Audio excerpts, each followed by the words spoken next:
A Constituição Federal garante direitos a povos indígenas e delega ao Ministério Público Federal a defesa dessas comunidades.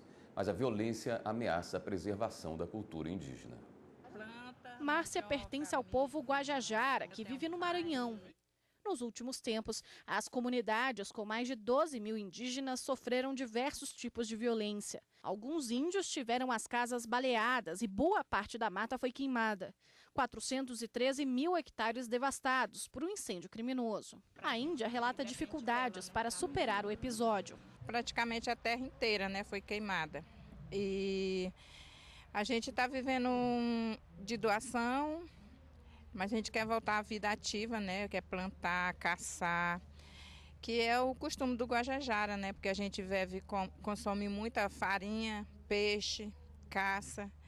E a doação é mais essas comidas enlatadas, que a gente não tem muito costume de consumir. A Constituição Federal prevê direitos aos povos indígenas, e especialmente quanto aos direitos à diferença e à terra. A Carta Magna também delega a defesa dessas comunidades ao Ministério Público Federal. Essa foi uma atribuição que nos chegou com a Constituição de 1988, e eu diria que depois da área criminal é a nossa atuação mais antiga. Ela, logo depois da Constituição, o então Procurador-Geral da República, Sepúlveda Pertence, ele instituiu uma comissão para tratar imediatamente dessa questão. E ela começou a trabalhar imediatamente. Na atualidade, na estrutura do órgão, há uma Câmara de Coordenação e Revisão, que coordena essa atividade de defesa dos povos indígenas em todas as unidades do Ministério Público.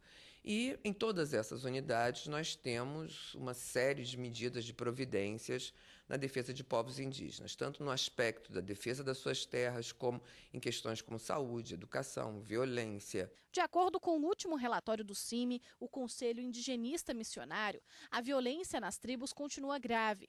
Foram 138 índios assassinados em 2014.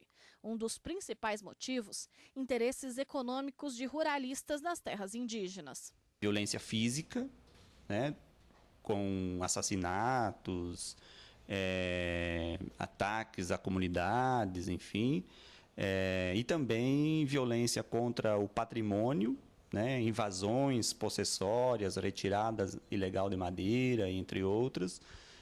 E também violência contra direitos conquistados por esses povos, inclusive no âmbito da Constituição brasileira.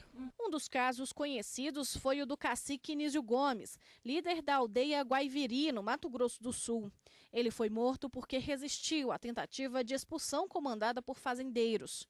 O corpo do índio nunca foi encontrado. Segundo o IBGE, o Instituto Brasileiro de Geografia e Estatística, a população indígena é de 986 mil pessoas. São 305 povos com 274 línguas diferentes, espalhados por todas as 5 regiões do Brasil. Apesar de tanta diversidade, o desrespeito às comunidades faz com que muitos sintam medo. E nós mulheres ficamos sem poder ter acesso à beira do rio, porque os maridos têm medo que a gente pode ser estrupada, pode ser até morta também. As crianças também, porque eles não têm medo de matar as crianças e nem mulher.